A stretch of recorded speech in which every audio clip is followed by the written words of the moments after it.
This is BBC One Wales. Now, the BBC News at 10 o'clock with Hugh Edwards and Rebecca John. Tonight at 10, a big spending Chancellor delivers a budget which he claims will bring an age of optimism. In the red box, plans for a thumping £150 billion of extra spending over 3 years to fund new measures.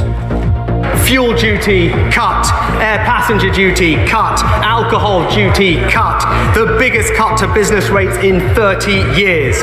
Growth up, jobs up, wages up. But on welfare, universal credit will now be adjusted so that working people will be able to keep more of their benefit. With inflation set to rise to 4% and experts warning that living standards are unlikely to improve, Labour was critical. In the long story of this Parliament, never has a Chancellor asked the British people to pay so much for so little. We'll be looking at the measures in more detail and the real terms rise in spending for every government department. Also tonight, US police say the actor Alec Baldwin was handed a gun containing a live round on a film set where a colleague was accidentally shot dead. And the Australian professional footballer hailed as a hero worldwide for deciding to share the news that he's gay.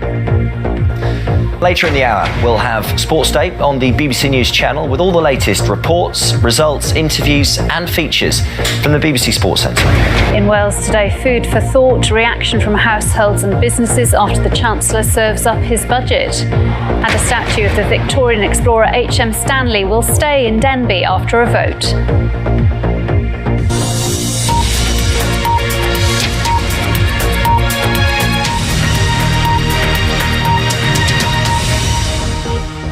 Good evening. The measures announced by the Chancellor in today's budget mean that the tax burden is at its highest since the early 1950s and public spending is set to rise to the levels of the 1970s. Rishi Sunak explained that he was setting the foundations for a vibrant economy emerging from the pandemic in what he called an age of optimism.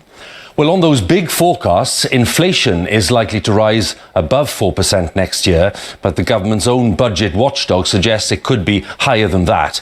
Economic growth is forecast to be 6.5% this year, but could then fall as low as 1.3% after 2023. On benefits, following the removal of the extra £20 universal credit, the Chancellor has cut what is called the taper rate, which he says will help 2 million families. But critics say that it does not make up for the loss. Now, for some of the businesses hit hardest by the pandemic, that's hospitality and retail and leisure, business rates in England will be cut by 50% for a year, and taxes on some beers and sparkling wines will be cut. And just days before the UK hosts the Global Climate Summit in Glasgow, air passenger duty on UK flights will actually be cut, but will be increased for some long-haul flights, and duty on fuel will not be going up. Labour pointed to a tax cut for the banks and said that this revealed the government's real priorities, not those of working families. This report by our political editor Laura Kuensberg includes some flashing images.